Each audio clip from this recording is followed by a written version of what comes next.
Kanalıma hoş geldiniz. Bugün sizlere orkide bakımında 4 önemli püf noktadan bahsedeceğim. İlkbahara girerken orkideleri nasıl çiçeklendirebileceğimizi sizlere 4 farklı yöntem ile anlatacağım. Birinci metot, orkideleri bugün tarçın kullanacağız. İlk olarak birinci yöntemimiz için çubuk tarçın kullanacağım. Hemen yakından gösteriyorum. Bu gördüğünüz tarçın kabukları orkide bakımında çok faydalı. Bunu ilk olarak nasıl kullanacağız? Hemen birinci metodumuza geçelim.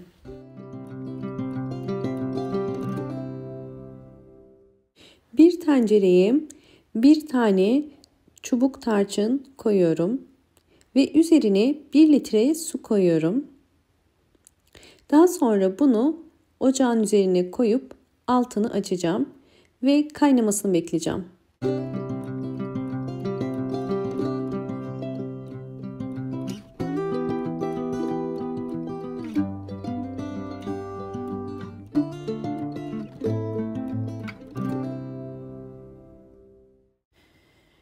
Kaynamaya başladı. 10 dakikadır kaynıyor. Sadece 10 dakika kaynatıyoruz ve şimdi ocaktan alıyorum ve bunu serin bir yerde bekleteceğim.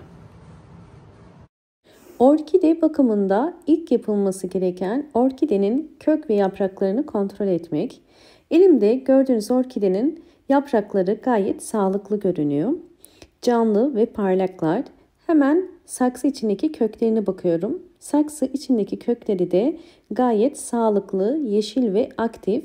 Bu orkidemizin sağlıklı olduğunu gösteriyor. Böyle bir orkidenin çiçek dalı yoksa nasıl çiçeklendirebiliriz? Hemen İlk yapmamız gereken birinci püf nokta, önceden çiçek döktüğü dalın budamak.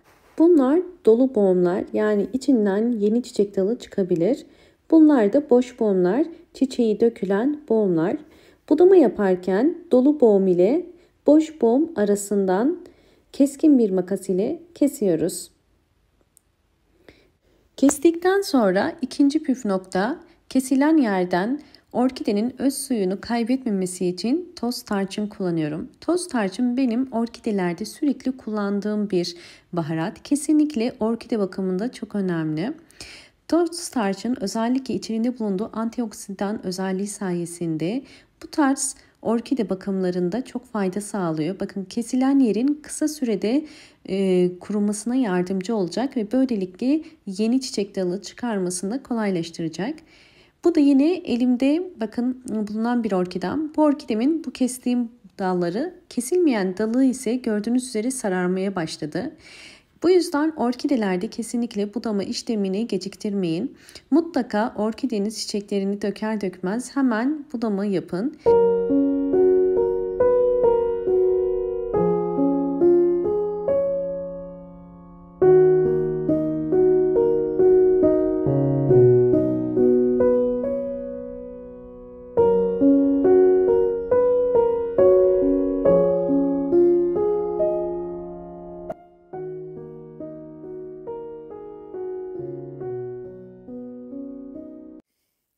Şimdi sizlere ikinci metoda geçiyorum.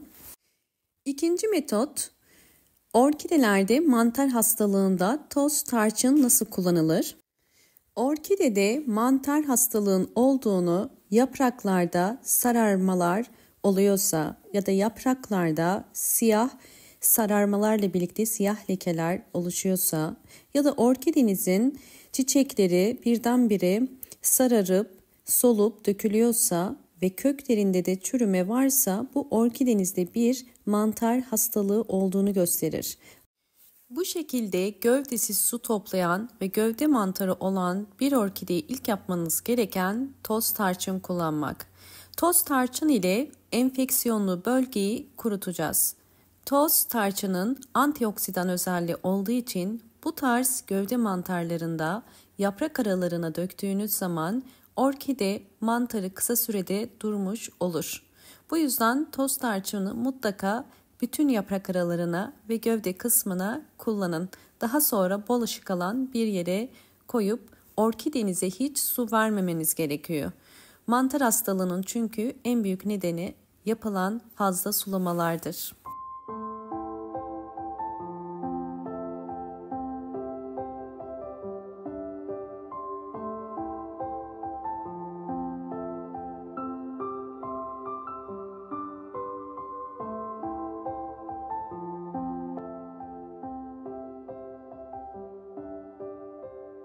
Evet, artık su yeterince soğudu. Şimdi süzüyorum. Ölçü olarak 200 milim tarçınlı su kullanacağım ve bunun üzerine 400 milim su koyuyorum.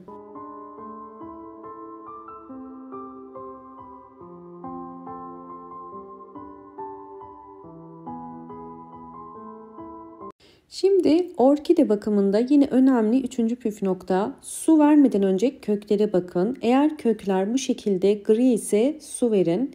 Şimdi hazırlamış olduğumuz doğal gübremizi orkidelerime veriyorum. Her bir orkide saksısı için 5 yemek kaşığı vermeniz yeterli. Yine bakın, özellikle kökleri çok çürüyen ve kalmayan kökleri varsa bu tarz orkidelerde de mutlaka yine kullanmanızı tavsiye ederim. Çünkü saksı içerisindeki çürüklerin durmasına yardımcı olur. Tarçınlı su hem orkidenizi böceklerden ve hastalıklardan korur, hem de orkidelerinize gübre olarak bol bol yeni çiçek dalı çıkarmasını kolaylaştırır. Orkidelerde yaprak sararmaları, dal sararmaları varsa yine tarçınlı suyu tavsiye ederim. Bol bol yeni yapraklar ve canlı sert yaprakları sahip olmasına yardımcı olur. Hemen sonuçları gösteriyorum.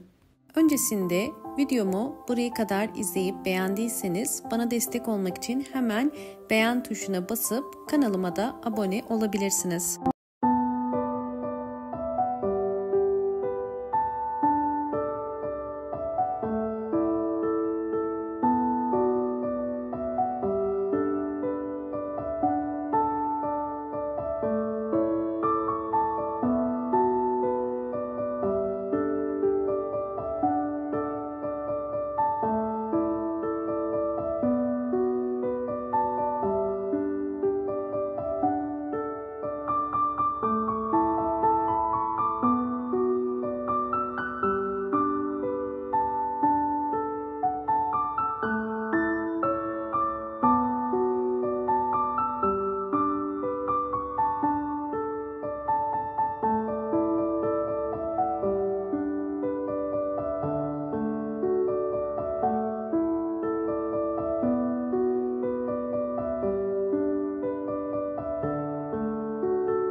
İkinci yöntem, yine 200 milim tarçınlı suyu alıyorum.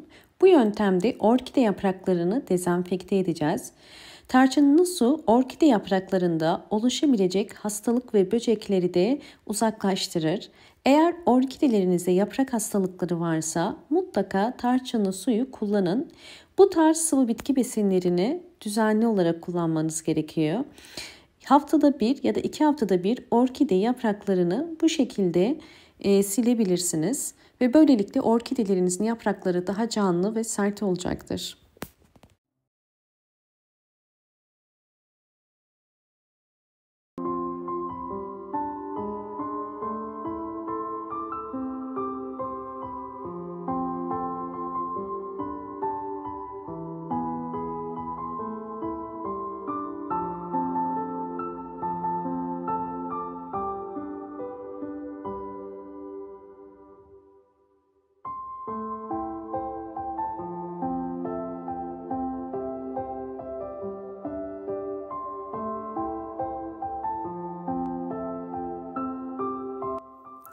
Orkidelerimin gelişimlerini sizlerle paylaşacağım. Öncesinde videomu buraya kadar izlediyseniz ve beğendiyseniz hemen beğen tuşuna basıp kanalıma da abone değilseniz eğer bana destek olmak için abone olabilir ve videolarımı sevdiklerinize paylaşarak daha fazla kişiye ulaşmasına yardımcı olabilirsiniz.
Orkidemin gelişim aşamalarını sizlerle paylaştım. Umarım bu videom sizler için faydalı olmuştur.